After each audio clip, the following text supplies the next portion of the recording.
Hello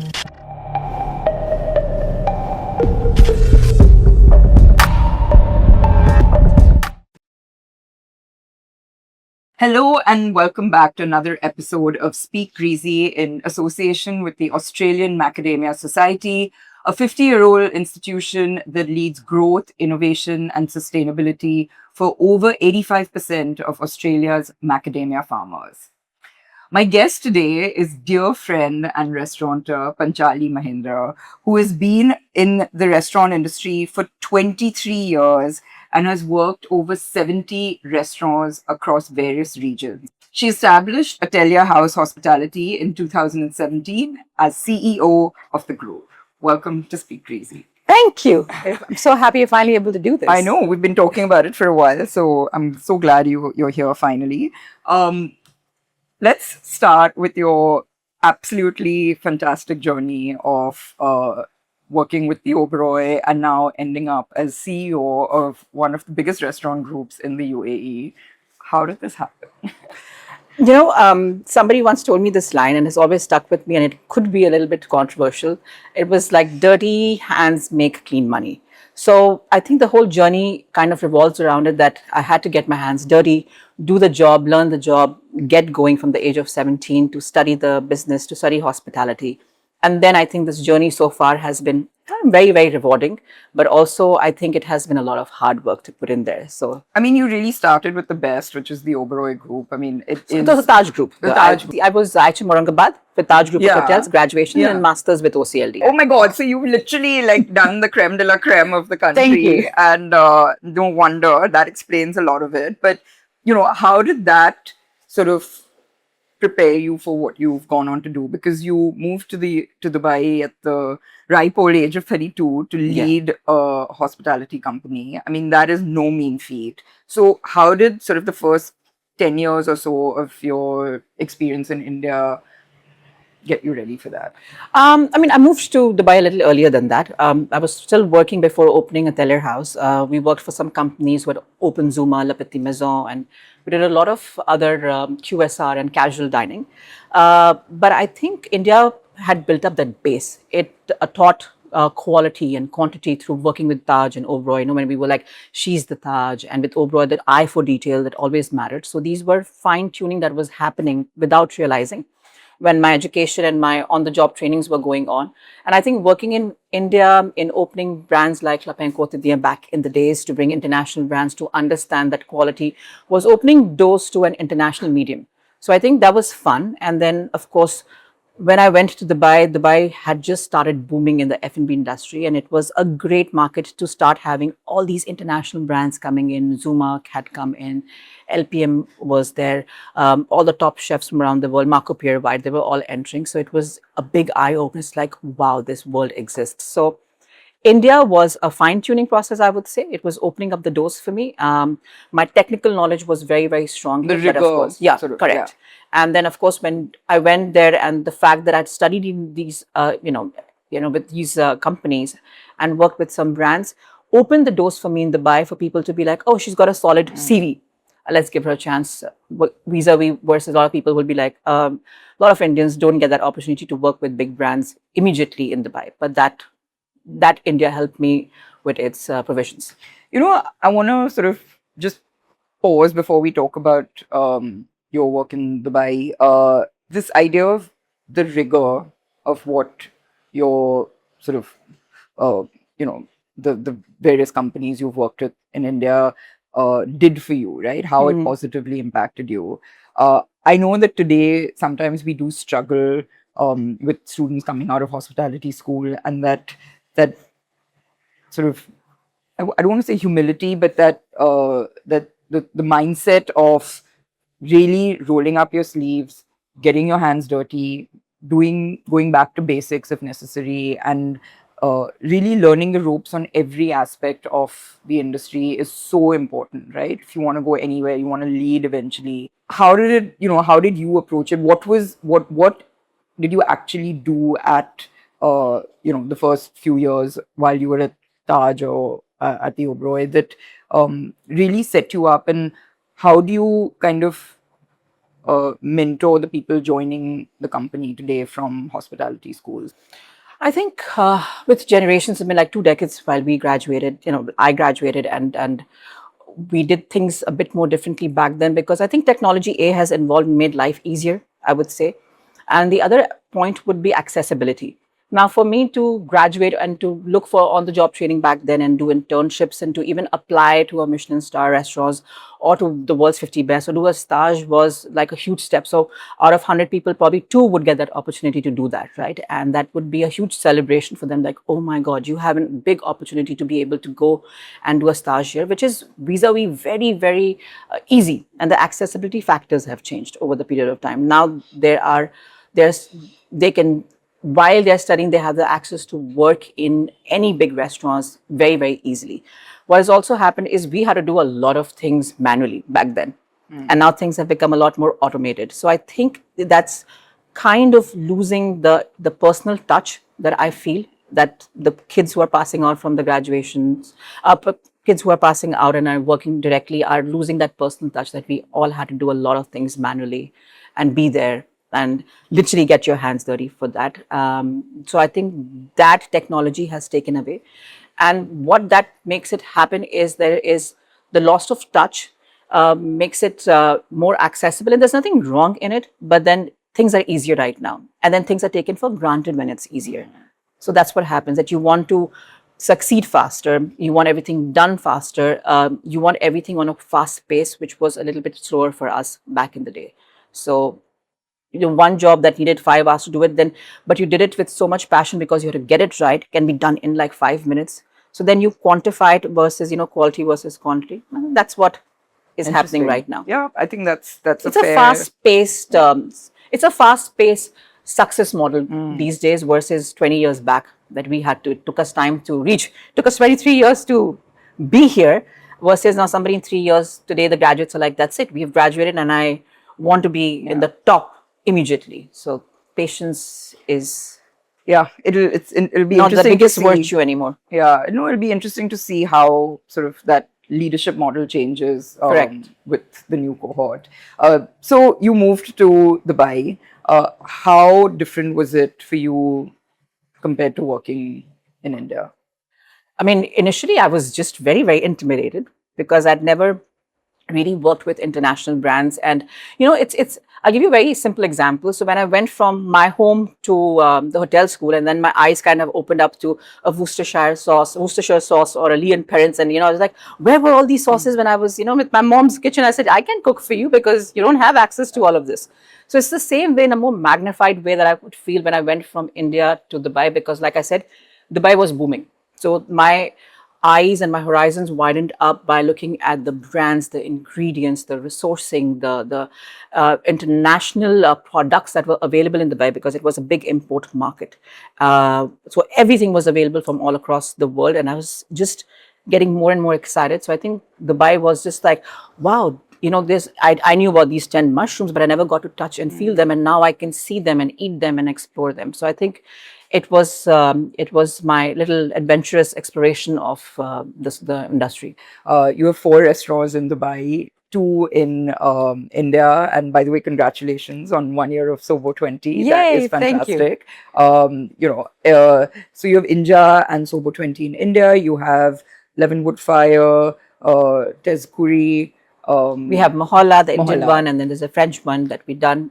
Our recipient, of course, we opened Garbu for Her Highness, which was an Emirati restaurant, but yes. Right. So you really, it's not just about Dubai and India, it's Dubai, Delhi, Bombay. As far as I understand, they're 3 completely different markets, right? How have you been able to straddle these sort of different geographies? Wow. I mean, I just feel like sometimes it is a Bermuda Triangle and I get lost in it. I've tackled all the 3 markets in a way that I have understood it. So I had spent a long time in Delhi, I'd spent some time in Bombay, but of course these markets had evolved. And Dubai, I've been there for last 15 years. But from far and from near, I've kept studying the consumer trends, the changes, what it's required, spent some time being here. But right now, how I manage it is giving equal time. I have to be. I'd love to stay put in one place. I if I could, but I can't. So I try and justify as much time that is required. But to answer your question, I have a great support team. I have built that ecosystem. It took time in all the 3 cities. So we have satellite offices that manages from the managerial perspective. And I'll keep leading into this is like, I do invest a lot, not just financially, but I think emotionally with my presence, mentoring people in a great support team and my colleagues. So that is very important for the business to sustain. Let's talk about the consumer in these 3 markets. Yeah. How different are they? Very, very. I mean, I love to use some words, but I might get Go for it. written off for that. I think, I think Dubai now is a very, very experienced market because the expat ratio versus the tourists that come in, and it's a very well-traveled market. We always say, again, with expats, everybody brings in so much experience, their own taste buds from different countries. So you have to like keep that in mind, and then food becomes really subjective in a whole different platform because the same pasta can taste different to an Indian, to an Italian, to a Mexican, to an American. So it's just, how do you find that common ground? So it is tough, and also it's a very well, like I said, travel market. People are actually in the city, they go on vacations, they come back, they experience in food, because Dubai F&B scene is very large. It is all about the tourism. So the food is a very centric part. So people come to even dine there. So I think it's a lot more evolved, and it keeps evolving in that perspective of international palette. Delhi, I think, has a certain norm of an understanding of what they like. So I think for them, Indian food is at their core. And I've seen that and there's nothing wrong in it.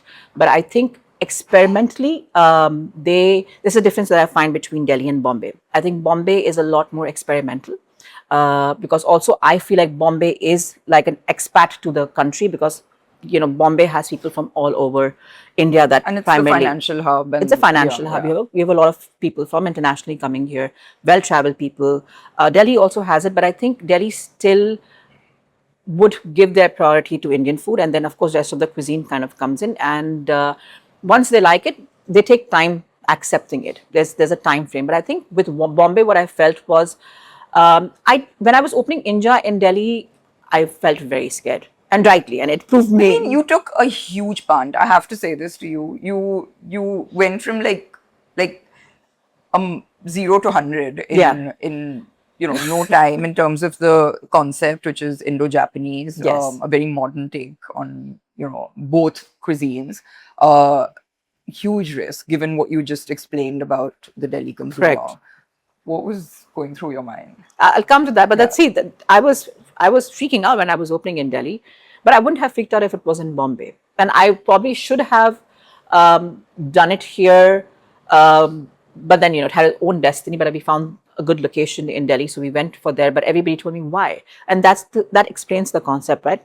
Every person asked us, why would you not do Inja? Why would you have not done Inja in Bombay first? Because it would have been accepted faster. The growth would have been faster. Probably even financially, it would have made sense, because we did take a hit in Delhi after a few months.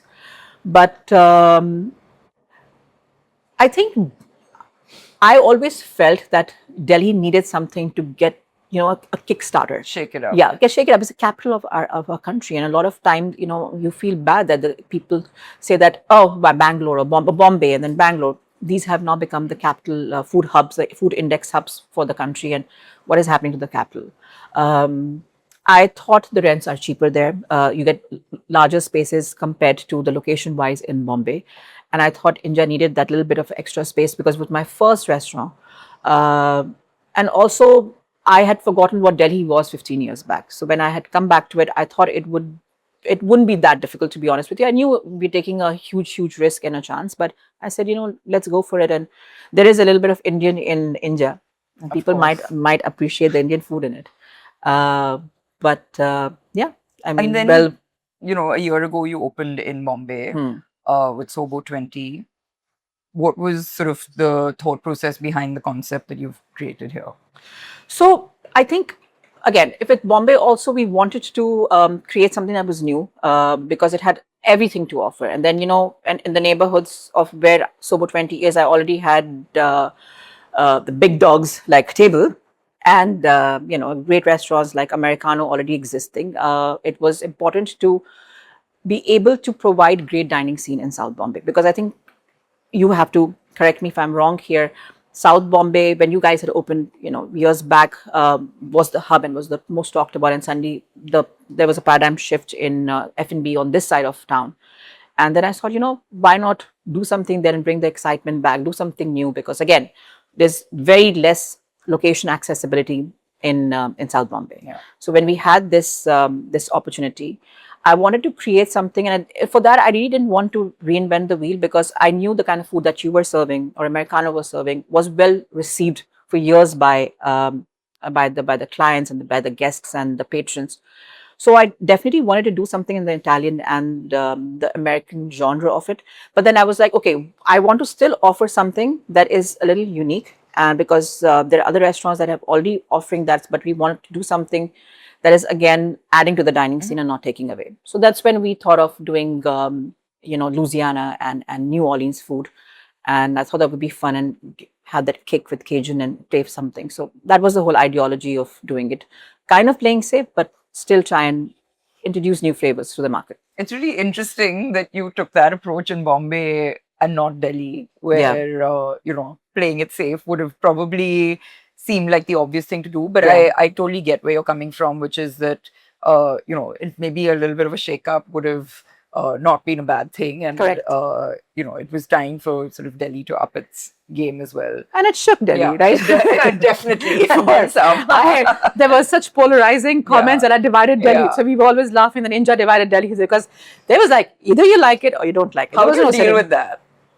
I think the first few months were hard. It was, and I'm not going to lie about it, because I never faced that. To be honest with you, I thought people would like it and talk about it, but such polarizing, feedback, and the support system had just got divided. And I don't think you would think that after working for so many years, you're ready for everything. You've seen everything. You are thick-skinned and nothing matters. No. We're all human.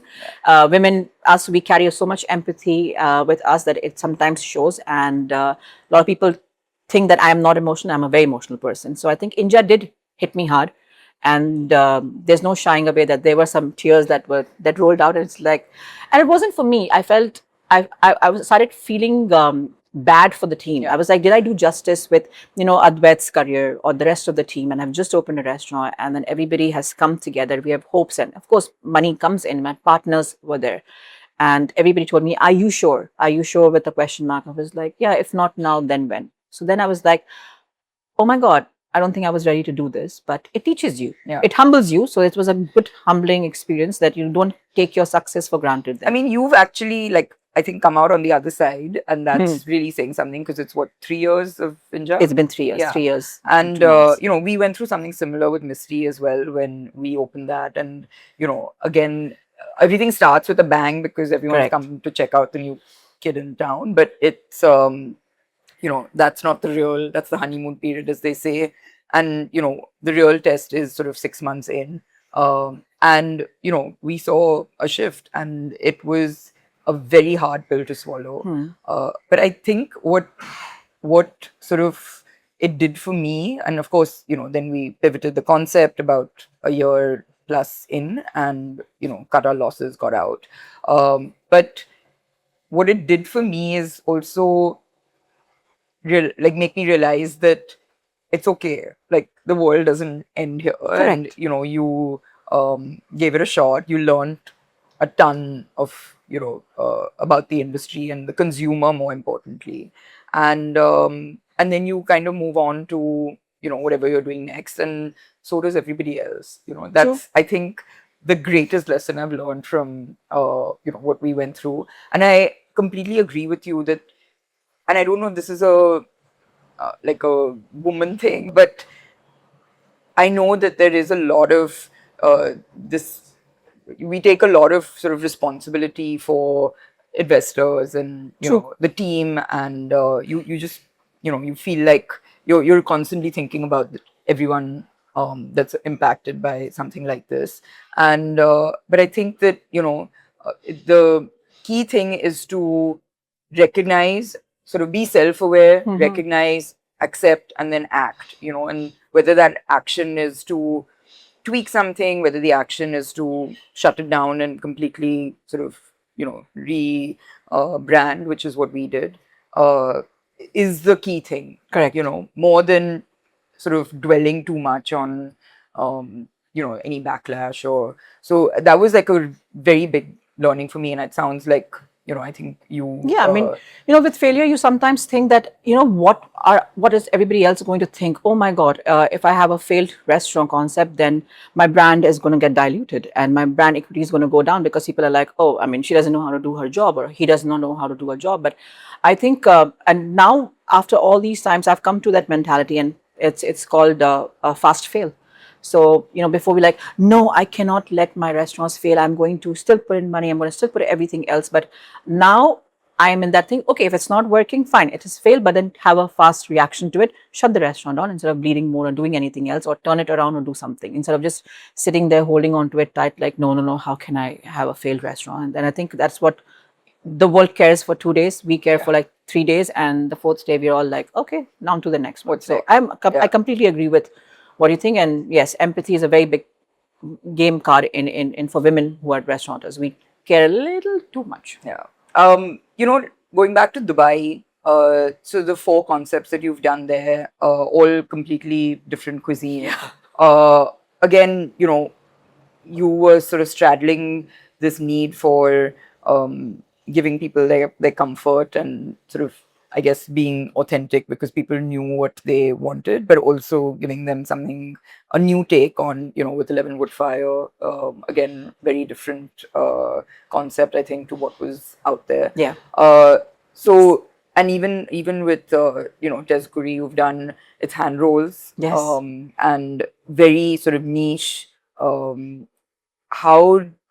are you sort of identifying the concepts that you think, Dubai needs? So I think each concept came out of a requirement for a certain reason. Mohalla 8 years back was built because where it is, it's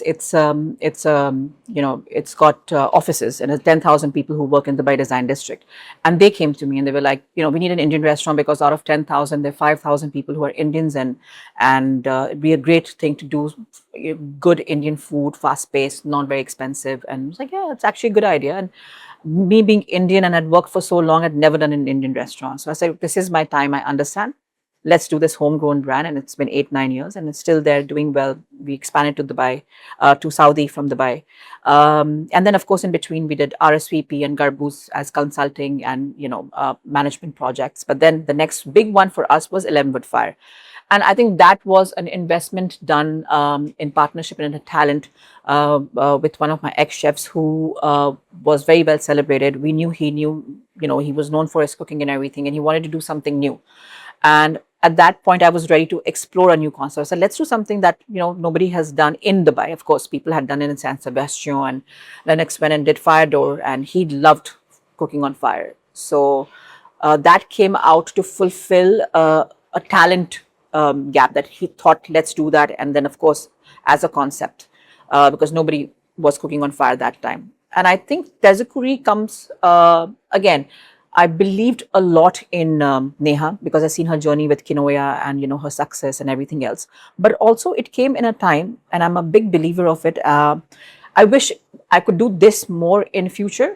Is I believe a lot more in specialized food right now. I think doing smaller concepts in terms of where 1 or 2 dishes are the hero, and you just sell that one thing, and in a smaller setup with like 30-40 seats max to max, is what a compact dining experiences should go in future. That there's just 1-star dish and you cook that, and that's what you are serving, which used to happen before in small restaurants and on the streets when we like, we have to go and eat at that vendor's place, that one, but not in fine dining, but never in fine dining. So I think with Tezguri, just concentrating on temakis and hand rolls was a great idea because we're just mastering that, and I want to do a lot more of that. And you also see some of them in India that there are restaurants that are 12-15 seaters, and then they just do that one product heroes.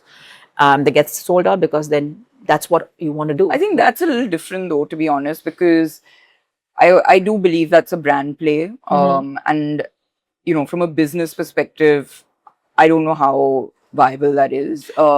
and it's also, you know, it's a little different from what you're describing, because it is, yes, it's a small format, but it's still, um, you know, whether it's a tasting menu or it's not a it's not a specialization in terms of dish or cuisine. No, so I don't want to do Yeah. set menus. I want to do, like, for example, Exactly. you want to So- serve a bowl of ramen. You want to serve temakis. You want to do mutton dish from a certain country and just serve that and that. And of course, you have 5, 6 other dishes, but it's just one thing that you do really, really well. Yeah. And then it's a la carte, and then, you know, as many. But I want to do smaller restaurants, is what I'm saying. So Tezekuri was. Do you think that could work in India? Because I know I mean, again, I You won't speak become from a millionaire. Yeah. That's for sure. Damn. We are not going to become millionaires, but I think it's as a product. If you want to do something small for people who don't have that kind of money, and with spaces becoming limited, to be honest with you, I'm not a big fan of, and I mean, seeing your restaurants also, I don't like 200, 300 cover restaurants.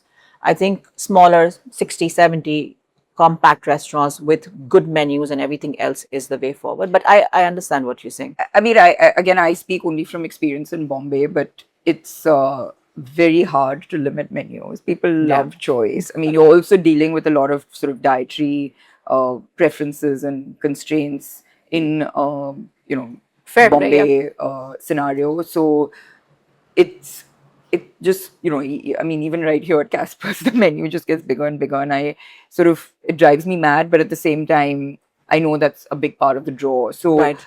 I think as people from the industry, we love the idea of small, niche, specialization, all of that. But I don't know how the consumer feels Yeah. about So that. Dubai, it's working and right especially now, in yeah. a fine dining context. Of course, you'll have like burger only places or pizza only places, Correct. which do great.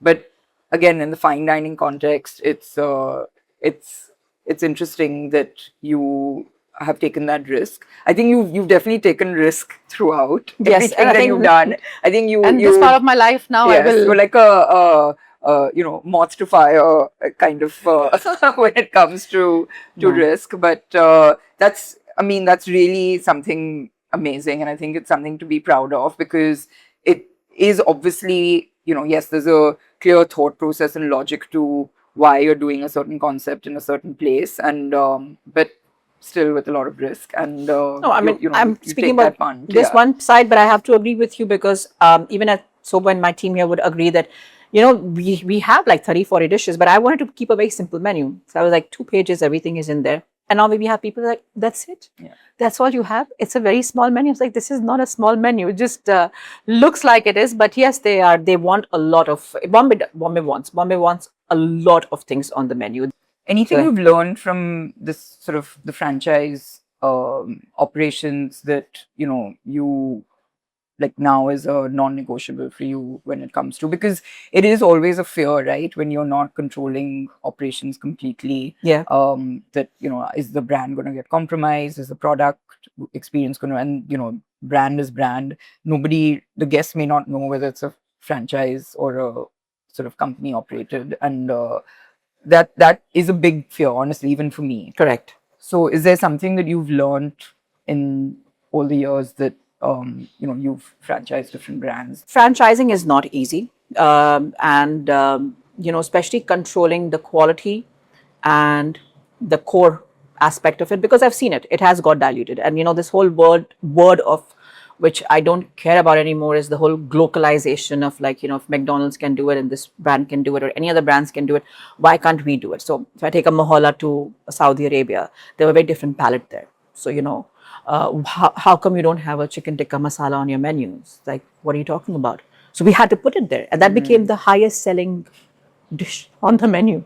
Chicken tikka masala was like 400 portions of it were being sold in there. So yes, sometimes you have to like just dilute the brand, because Mohola was supposed to be this fun Indian street food product produce and just elevated plating and just, you know, doing cool stuff. And now I have landed up in Saudi Arabia selling 5 different kinds of biryanis, chicken tikka masala, paneer tikka masala, every tikka masala available, and it just sells. So then you have to be like, what do you do? Are you okay with diluting yourself for money? That's really hard, right? Because at some point here, this is the whole topic. I always think about relevance. That, you know, because relevance is moving on and making changes around you, but keeping your core identity intact. But that's what happens in franchises. You have to start diluting yourself, and then starts taking away from you. And I hate that process, because you're like, I created this, but then you can't get stuck to it and be like, no, but you cannot. I've heard this before, that, sometimes founders are not the best scalers in a way, or they're not the best for the growth of a business, because we get very attached to staying true to, a concept that we've created. But this idea of, being practical about business versus being passionate about it is, I think, what you're talking about, right? Yes. That you have to be open to that, and it is very hard. I mean, even when you're saying this, I'm just like, oh my God, like I could never do that. Correct. But you do what you have to do, and I think there's smart ways of doing it. And when you talk about McDonald's, they've always had like a local version of a Aloo burger. tikki burger. Yeah, exactly. So I mean, I guess that's the smart play, and we just have to learn to let go a little bit. After a few years, I think, like even now, so many times we have people who are asking for, say, for 11 Wood Fire, like, can we have this in this region? And sometimes with passion, you also, the pride of a certain restaurant is so high that it's like, oh no, I cannot have so many of it. I cannot again dilute it. But then somebody else has to come and knock on your brains and be like, no, this is a business at the end of the day. Like, you have to make money, and then you have to let go of this, and you have to open one of them. Yeah, probably, you might not be in the 50 bests anymore, or I don't know, the other ones might not get a Michelin star, but that's okay. You got your pride, and you got your pat on the back for this, and now the P&L has to come in. So the passion has to take a back seat, and then I think it's harder for chefs as well, right? Because of course, it's if we feel this way, I think chefs are like, we have to work, clinging on to it I have to work harder. But no, I mean, and I'm going to come back to this, the idea of like accolades like 50 Best and Michelin. But before that, just carrying on this idea of franchises, and also what you've done, where restaurants that you've created in Dubai, your partners in Delhi, Bombay are all different. Right? Yes. You have Neha Mishra in Dubai working with you on Tezukuri. In Bombay, you're working with the guys at the Icon. How do you identify a partner? Because again, this is something, we've done it. There was nothing sort of wrong, in the sense that we're all still friends, we all still talk to each other. But it is so important to find the right working partner. And, even if you get on with someone and, you are great friends with them, it's a whole different ballgame. True. In a professional context. How do you go about it? And you have so many different, so is there some sort of, again, non-negotiables, or something that you look for that helps you, choose the right partner? Can I just start with telling you one little incident, and that has always helped me, and I'll come to it.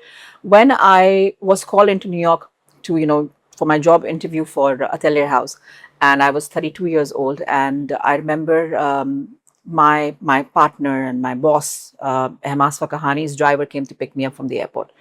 And while he was driving me back, and it was a long drive, we were just talking, and I told him, like, I'm here for an interview, and, I'm just having, and he said, I worked with this man for 18 years. I was with him in Wall Street, and, at Merrill Lynch and Bank of America, and now I'm here with him in this company. Like, you will never find somebody better as a boss or as a partner. So if you get through this interview, take this job. And that says something. And today, I'm very proud and very happy to say that I could have never asked for a better mentor and a boss in MS and a partner today. And why this incident sticks to me is that somebody who had worked very close to him for the longest year as a driver had these wonderful things to speak about him as a human being. And the rest, everything takes care of it, right? So all my partners, either, yes, I have known them professionally, personally, in different aspects, whether it was Mana Thadani, I used to work with him. Neha and I were friends before. I learned about the guys through common friends and everything else. There is a lot of due diligence that I've always done.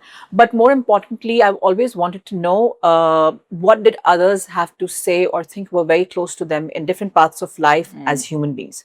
And that is an innate nature of a person, whether you see them personally or professionally, will always stay the same.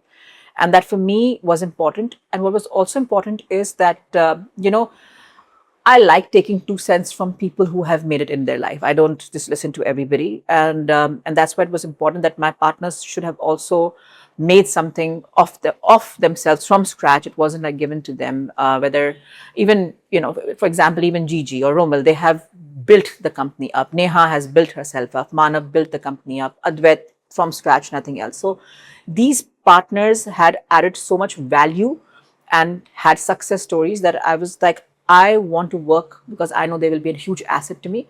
And if, a lot of time partnerships fails, and I've had that in the past, which I've had a fallout with one of the biggest chefs in Dubai.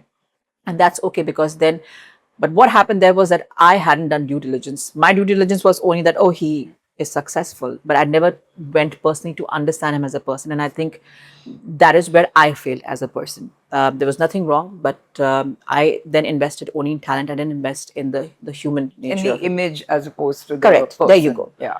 So, yes, and during the course of times, things can go south, it can go sour. But even if, I think good human beings and good people, even if your partnership has not worked because financially, you'll still be able to have that amicable partnership nature even after a fallout. And that's what I'm looking for. I mean, it's business. We can all go, we can go like a pendulum.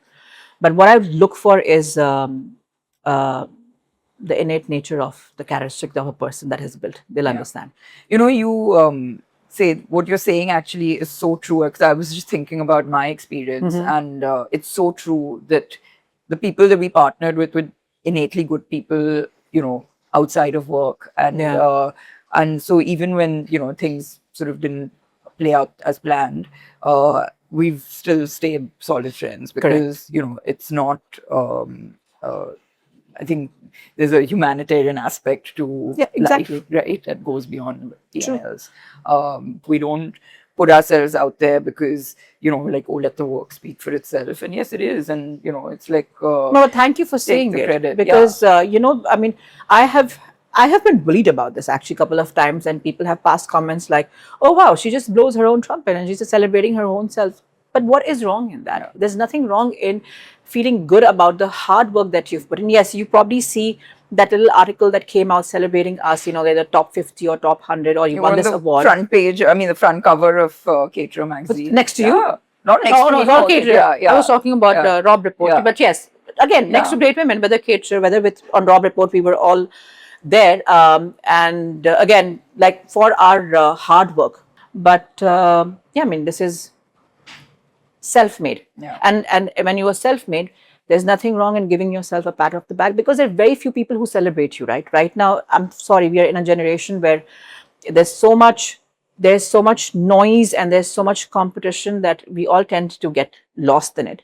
But then just to be relevant and to keep yourself a bit more visible so that your brands can survive and be throbbing, you have to put it out there, because people see our success, right? And they feel in a certain way, but they don't see the number of hours that we also put behind. And nobody ever questions that, oh, how did you reach here? But great job on working 18 hours a day and sleeping for 2 hours, We touched on the idea of accolades earlier, and Michelin, you between your restaurants, you have Michelin stars, or on the 50 best. Congratulations. Thank you. It's fantastic. To you as well. But how sort of important is this? Of course, Michelin isn't in India, but it is in Dubai. How sort of important is it for you as a restaurateur to sort of invest in getting these restaurants sort of that kind of recognition? Of course, there's no guarantees in life, and but how important is it for a brand to make this part of the goal, so to speak? When we talk about our own recognition and how nice it makes us feel, right? When we win our awards or we are recognized somewhere else. And I think the same thing goes for restaurants. For one, I love awards. Why should I shy away from it? And at some point in my career, I worked and worked really hard and pushed for our restaurants to be in 50 best or Michelin in Dubai. When we opened 11 Wood Fire or any of the restaurants, we didn't know it was coming. So we had no idea. So at that point of time, we were just opening restaurants to actually make money and then win some local awards, and we would have been happy with them. But of course, just after 3 months, it was announced, and then that was the biggest surprise and pride for 11. But what I've seen is, especially with Michelin, that it changed the whole footfall and the life and the destiny of 11 Wood Fire. Because since June 2022, when we won our first star, and then we retained it the last 4 times, the footfall has been fantastic. I mean, 11 is one of our best performing restaurants. It did actually record sales in May in the last 4.5, 5 years, even with all that is going on in the country. But I think with age, and I have to start being honest right now, I'm okay with it. If we don't win an award before, I would get, and I think you've seen me in a couple of awards here, that I would have this anxiety and like, oh my God, I'm slipping down and up, and it's all number game. But the last 1 year, something has changed in me, and I think it is to do with maturity, because when you have all of this around, it's like, it's okay not to have it also. And but I just hope and wish that we have the discipline, the love to work hard to retain what we can. But I am not going to be anxious or upset about it anymore. But I think awards are very, very important. So it keeps you on your toes, but you can't let your life revolve around. Correct. Yeah. But it's also good for the team, right? I mean, this is a huge incentive for them, for their CVs, for their prize. Like in 11, all of us, I'm not wearing one today, but we all wear a star on our chest. So every team member has that, and just a matter of pride, and everybody loves that and respects it. So it's a great incentive. I think any award for the team, for them to wear it as a pride as well. I think it's everything you've said. It's a very important validation and motivating factor for the team. But I think, a lot of these, especially because you can't rig the system, these awards that actually make an impact, like, whether it's Condé Nast, whether it's 50 Best, there's no guarantees on this, right? You can't buy these awards. Correct. So it is very gratifying, of course, when you get this external validation. But I think irrespective of that, where with the table a 15-year-old brand, you can't depend on, or just take for granted that you're going to get an award and depend on that for the business. You have to, keep on your toes. You have to stay relevant. You have to continue to evolve, of course, within a vision for the brand. And, it's very easy when you get to a certain place or a certain age in the restaurant to be like, acha, it's set and it's settled and let things run kind of on autopilot. And I think that's the biggest mistake. No, not in today's day and age. Exactly. You just can't take your diner for granted. Yeah.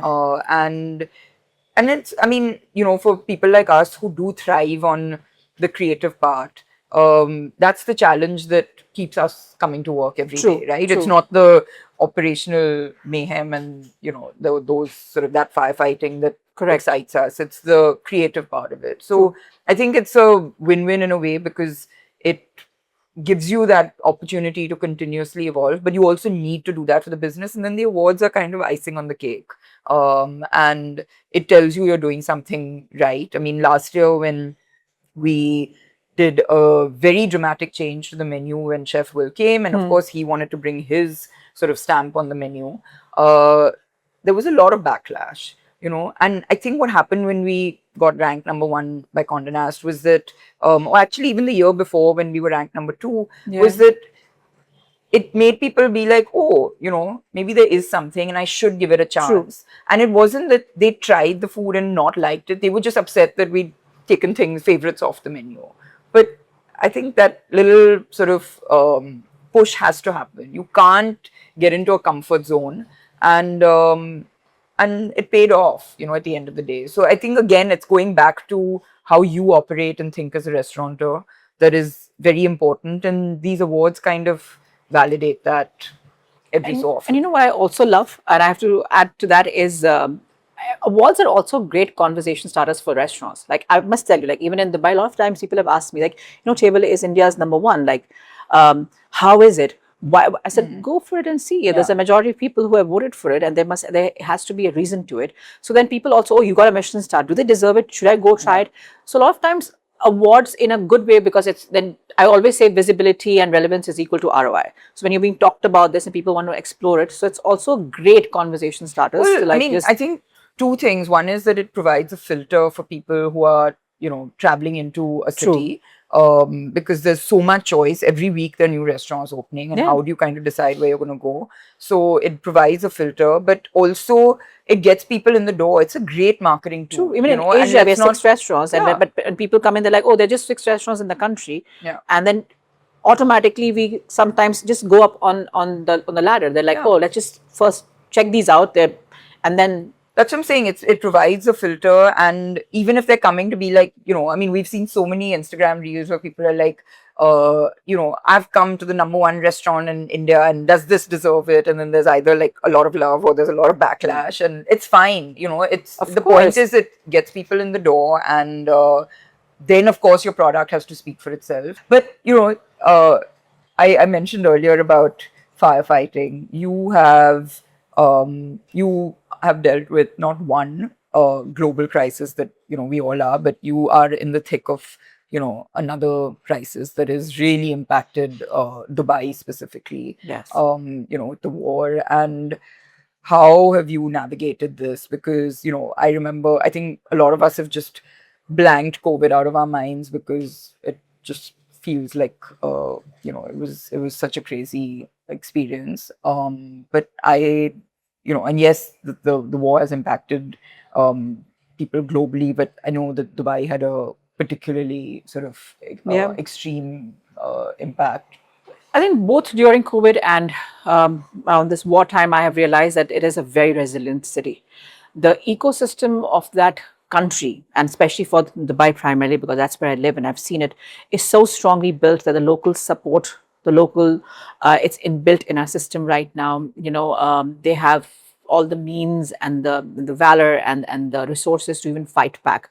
During COVID, it happened. We did take a hit for 2-3 months, but the world knew that Dubai was one of the first, and UAE was one of the first places to come back from COVID. That's why you had a whole influx of the expat community. We had over 220,000 people who moved to Dubai overnight, Indians and everybody included, because, like I said, the ecosystem and the services were planned way ahead. And I think, of course, with things like any wars and earthquakes and all any of these force majeures, you don't anticipate it. Yes, we saw it, we felt it.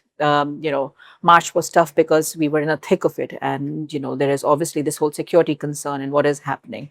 But I think once there was a ceasefire and everything, the country came back harder than ever, and I have to, you know, say bravo to the local community, the Emiratis who were there, who helped for the local businesses, because a lot of time the expats went out of the country, but the locals stayed back.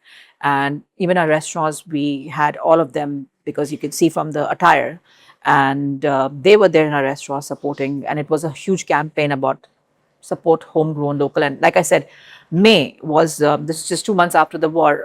One of my 11 did record breaking sales, and we would have not anticipated it. But I think it was just the whole aspect of like, no, we cannot, let's go out, let's dine. And also the whatever expat communities that were there were just, we were all out and just supporting each other. So I think it's just a very community driven country and a city, and they support homegrown locals so much, and I have to always be very, very respectful of that. So, and now we don't feel anything. I mean, it's Amazing. people always ask me, how is it? Nothing. I mean, of course, from far you feel a little scared and what's going on, but it's business as usual. It's normal. The roads are packed up. It's just summer we're all complaining about. So the good thing is we are complaining about how hot it is, and not about like what is that Life noise? has moved Because for a on long and- time you were like, what is that noise? What is that thing? But now everybody's like, oh my God, it is so hot. Oh my God, it is this. So life is back to normal. But hats off to the government. They have always planned the country so well that I don't think any one of us ever felt scared for a day. And that city always bounces back. So I don't know if you know this about Panchali, but she was a national basketball player for India, and you, of course, then went into restauranting, which is the natural thing to do. Oh yes. But I just want to sort of before we end our conversation, understand if there's any sort of traits or disciplines or skills or something that from Panchali the sportswoman to Panchali the restaurateur that have sort of stayed throughout. While I was playing sports, and I always had this conversation, it was at that point of time, I came from a family that could provide me everything that I wanted. Any brand of shoes, any brand of socks, jerseys, this, that, everything that we could ask for, it was given to us. It was non-debatable. That was a requirement. And then you go into the sporting culture of the country, and then you are doing a camp with people from all walks of life. They are underprivileged, they come from humble houses, they haven't seen something ever in their life, and for them it's oh, if you wear this kind of socks you can have better grip and you can play better. So that little comfort that is a given to you. So very early in my life, I started adjusting to it, whether it was sleeping on the floor with them, because there was times accommodations, that's what was provided, was sharing one washroom with like 20 people, and communicating was an issue. Some couldn't speak a certain language. Food was an issue. My mom would, like every week, but I mean, every second day she would send me a tuck, like of all the nutrients and this and that. And those kids did not have access to that. And then, sharing food and everything else. But then dad gave me a lot of respect for all kinds of people, and I think, I hope so. And I think that is what has translated and transitioned into my life here as a restaurateur from the beginning, that I respect everybody in our profile who are working from the lowest rung to the highest management level, whether they're the stewarding team, the waiters, the runners. I have a lot of respect for them. I hold dignity of labor very, very high. I don't think any job is menial.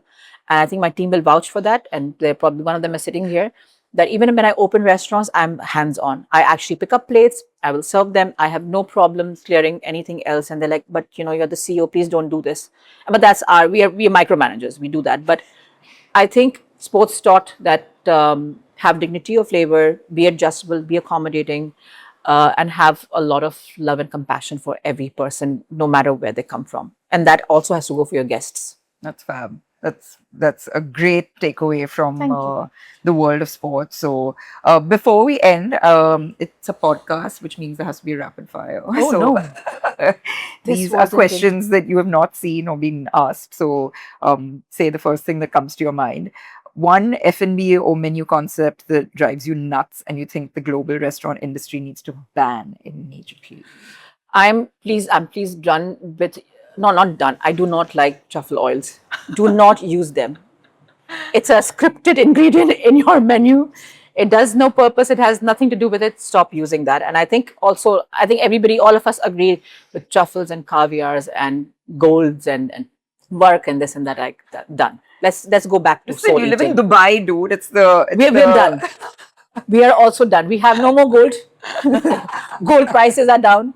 So no, thank you. But yes, I do not like truffle oil. Like, I am not a fan of that. Okay, I would make a mental note of that. The most underrated city, region, cuisine for culinary potential that everyone is sleeping on. I think, and I'm very happy because I grew up there, is Hyderabad. I think as a Cosmo city, it's now it's coming into the vision.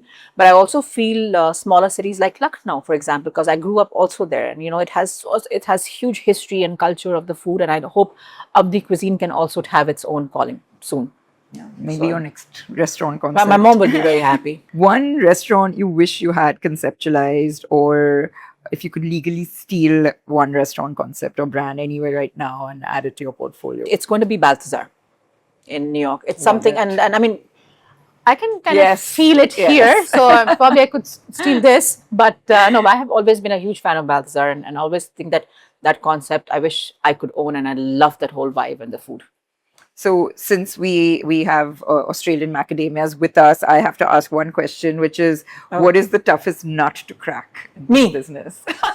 Me. You are definitely a nut. I don't know about the toughest nut to crack. It's a very, very weird thing, because my mom always said this to me. She always said, you're a very tough nut to crack.